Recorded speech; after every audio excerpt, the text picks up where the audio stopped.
अस्सलाम वालेकुम एवरीवन, कैसे हैं आप लोग। आई होप कि आप अपने घरों में बिल्कुल ठीक ठाक होंगे और बहुत खुश होंगे। Welcome to Anmol's kitchen. आज हमारे किचन में बन रही है कढ़ी चावल। ये बहुत ही मज़ेदार बनते हैं और सबको बनाना आता है, बस कुछ टेक्निक्स होती हैं जो हर एक की थोड़ी सी अलग होती हैं और उसी से ही टेस्ट जो है कढ़ी का अच्छा बन जाता है और उसी से ही बुरा बन जाता है। सो मुझे लगता है कि पंजाबी कढ़ी बनाने में सबसे नंबर 1 पे हैं और पंजाबियों को कढ़ी बनाने में बहुत ज़्यादा प्रैक्टिस भी है। सो हम भी जो है पंजाबी स्टाइल से बनाएँगे और बहुत ही मज़ेदार बनाएँगे। तो कैसे बननी है इतनी मज़ेदार सी ये कढ़ी? तो चलिए बनाना शुरू करते हैं।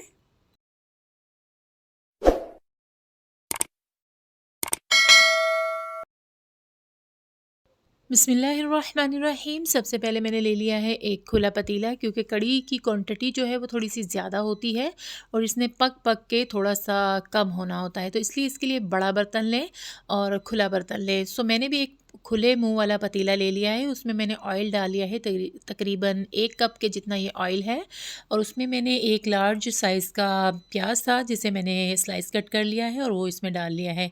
इसे हमने ब्राउन करना है, बिल्कुल लाइट सा ब्राउन करना है, ज़्यादा इसमें हमने कलर नहीं देना, क्योंकि अगर हम प्याज को ज़्यादा कलर दे देते हैं तो वो कढ़ी में भी जो उसका कलर है वो डार्क आने लग जाता है।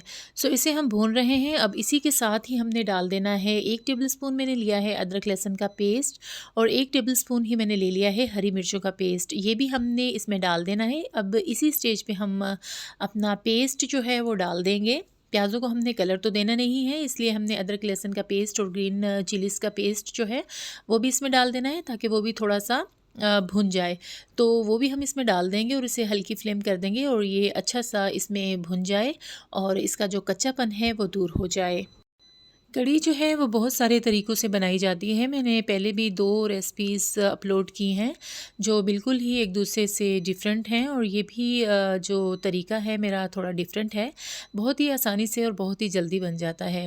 ये इसी तरह से हम करेंगे कि मसाला हमारा जो है अदरक लहसुन वग़ैरह वो भुन रहा है, तो तब तक हमने क्या करना है, योगर्ट और बेसन और मसाले वग़ैरह सब हमने एक बाउल में मिक्स कर लेने हैं। जैसे लस्सी में हम मिक्स करते हैं बेसन, उसी में हमने मसाले वग़ैरह डाल के इन्हें अच्छी तरह से मिक्स करके इसमें डालना है। तो वो क्या क्वांटिटी है, कितने-कितने डालने हैं, वो आगे चल के मैं आपको बताऊँगी। मसाला जो है हमारा अल्हम्दुलिल्लाह बहुत अच्छा-सा हो गया है। अब इसमें हमने तकरीबन 1 कप के जितना पानी डाल देना है और इसकी फ्लेम बिल्कुल लो कर देनी है। ये इसी पानी में हमारा जो मसाला है अच्छा-सा मैश हो जाएगा और जो प्याज़ वग़ैरह हैं वो भी इसमें घुल जाएँगे। तो हल्की सी फ्लेम कर देंगे और तब तक हम अपना दही और बेसन का मसाला तैयार कर लेते हैं। उसके लिए लिया है मैंने एक स्टील का बाउल ले लिया है बड़ा और उसमें मैं ये 2 कप योगर्ट के डालूँगी। देखिए हमारा योगर्ट कितना अच्छा जमा हुआ है, घर पे ही मैंने ये जमाया हुआ है।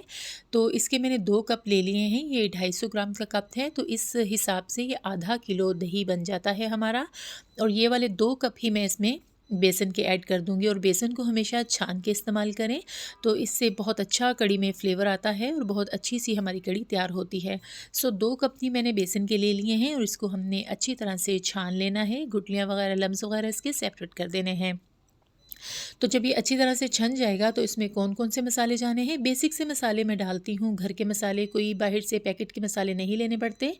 तो इसमें मैंने डाल दी है 1.5 टेबलस्पून, मैंने इसमें लाल मिर्ची का पाउडर डाला था, ये 1.5 टेबलस्पून इसमें डाल दिया है और इसके बाद मैंने इसमें डाल दी थी हल्दी, ये आधा टेबलस्पून मैं इसमें डाल दूँगी। अब मैं इसमें डाल दूँगी ज़ीरा पाउडर, इसका मैं 1.5 टेबलस्पून इस्तेमाल करूँगी, क्योंकि हमारी कढ़ी की क्वांटिटी ज़्यादा है इसलिए मसाले भी हम इसमें ज़्यादा डाल रहे हैं। अब इसमें मैंने डाल दिया है धनिया पाउडर, इसका मैंने डाल दिया है 1 टेबलस्पून भर के। सॉल्ट ऐड करेंगे 2 टेबलस्पून और आप अपने टेस्ट के अकॉर्डिंग डाल सकते हैं। कलौंजी एज़ यूजुअल मैं हर खाने में डालती हूँ, उसकी मैंने डाल दी है आधी टीस्पून के जितनी कलौंजी हमने इसमें ऐड कर दी है। अब इसमें हमने पानी डाल देना है, तकरीबन 1 लीटर पानी डालेंगे और विस्कर की मदद से इसे अच्छी तरह से हमने विस्क करना है, ताकि इसके लम्स वग़ैरह जो हैं वो बिल्कुल ख़त्म हो जाएँ। जब इसके लम्स ख़त्म हो जाएंगे तो फिर हमने इसमें पानी और ऐड कर देना है।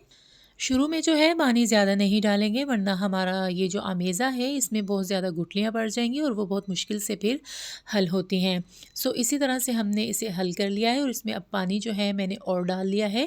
तकरीबन तकरीबन इसमें 3 लीटर के बराबर जो है पानी चला जाएगा और फिर हम उसे पका पका कर कम कर लेंगे। जितनी हमें कढ़ी थिक चाहिए उतनी हम बना लेंगे। ये अपना हिसाब होता है, अगर आप ज़्यादा गाढ़ी कड़ी खाना चाहते हैं तो ज़्यादा पका लें, अगर थोड़ी लिक्विड आपको चाहिए तो वो थोड़ी सी आप लिक्विड कर सकते हैं।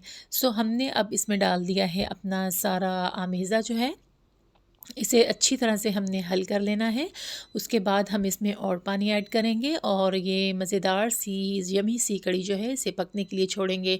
और एक चीज़ और याद रखिएगा कि जब कढ़ी में हम पानी डाल देते हैं तो इसके नीचे फ्लेम हमने हाई करना है और इसका बॉयल आने का हमने वेट करना है, क्योंकि जब इसमें पहला बॉयल आता है तो वो बाहर गिरता है, तो उसका आपने ख़्याल करना है। अब देखिए पानी जो है मैंने और 2 लीटर इसमें ऐड कर दिया है और हमारा पतीला ऑलमोस्ट भर चुका है। तो इसका अब हमने ख़ास ध्यान रखना है और बॉयल आने का भी ध्यान रखेंगे। सो इसे हमने अच्छी तरह से मिक्स कर देना है ताकि हमारा बेसन जो है वो नीचे बैठे ना और नीचे लगे ना। अच्छी तरह से इसे करेंगे हल और इसे अब बॉयल आने का वेट करेंगे। देखिए हमारा बॉयल आ रहा है और चम्मच की मदद से जैसे चाय को फेंटा जाता है या दूध को फेंटा जाता है, इस तरह हमने इसे फेंटना है। और जब ये पकने लग जाएगी फिर हमने इसे लो फ्लेम पे छोड़ना है, मीडियम टू लो फ्लेम करेंगे और ढक्कन हमने थोड़ा सा आढ़ा रखना है ताकि ये बॉयल होके बाहर ना गिरे। देखिए बॉयल आना शुरू हो गया है, अब हमने इसे फेंटना है और पकने देना है। ये 2 से 3 बार आपको करना पड़ेगा, उसके बाद ये पकने लग जाती है और टेंशन फ्री कर देती है। सो फिर आप आराम से बैठ सकते हैं और अपने पकौड़ों वगैरह की तैयारी कर सकते हैं। तो इसे बनाएं और खाएं, एंजॉय करें, बहुत ही मज़ेदार लगती है। थोड़ी सी मेहनत है तो उसके बाद ये है कि 2 दिन जो है मज़े से हम कढ़ी खा सकते हैं। सबको ही पसंद होती है और बहुत ही मज़ेदार लगती है, चावल के साथ, रोटी के साथ बहुत ही टेस्टी लगती है। कढ़ी हमारी माशाल्लाह बहुत अच्छी सी उबल रही है, पक रही है। इसे तकरीबन पौना घंटा हो चुका है पकते हुए। यहाँ थोड़ा-सा लाइट का इशू हो गया था तो इसलिए ये थोड़ी-सी डार्क लग रही है। सो इसे हम पकाते रहेंगे, तकरीबन 1.5 से 2 घंटा इसे पकाएं तो फिर ही इसका टेस्ट निकलता है और ये मज़ेदार लगती है। तो अभी इसे मज़ीद पकने की ज़रूरत है। कुछ लोग इतनी भी पतली रखते हैं पर मुझे थोड़ी-सी गाढ़ी कढ़ी पसंद है। सो इसे हम मज़ीद अभी और पकाएँगे और इसे पकने के लिए अब छोड़ देते हैं। अल्हम्दुलिल्लाह जी लाइट भी आ गई है और हमारी कढ़ी भी माशाल्लाह बहुत ही ज़बरदस्त पक रही है।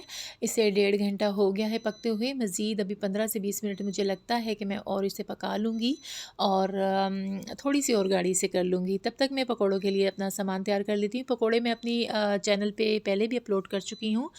पालक प्याज और आलू से जो है मैं पकौड़े बनाती हूँ और बहुत ही ये मज़ेदार लगते हैं। तो सिंपल जैसे बेसन डालते हैं और सारे मसाले डालते हैं, इस तरह मैंने उसका अमेज़ा तैयार कर लिया था और पकोड़े बनाकर हमने कढ़ी में ऐड कर दिए थे। कढ़ी हमारी हो गई है रेडी। अब इसमें डालेंगे धनिया पुदीना। धनिया और पुदीना दोनों ही इसमें डलते हैं, बहुत अच्छा टेस्ट देते हैं। और इसमें मैं ऐड कर दूँगी गरम मसाला।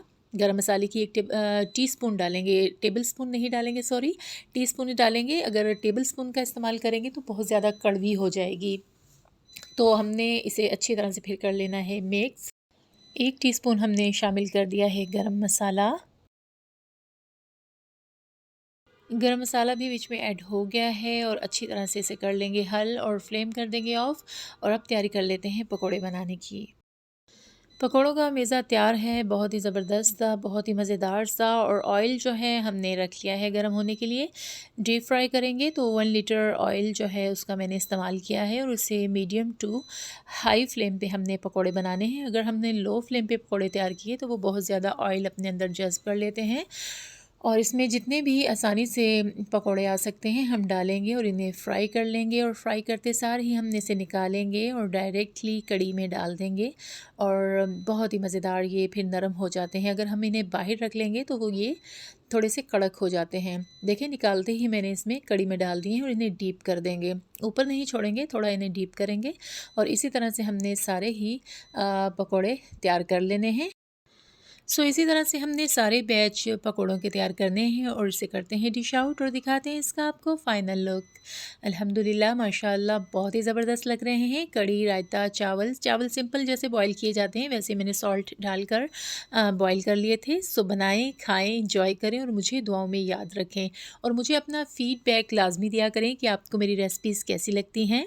सो अगर आपको मेरी रेसिपी अच्छी लगी हो तो इसे ज़रूर ट्राई करें और इसे अपने फैमिली फ्रेंड्स में करें शेयर।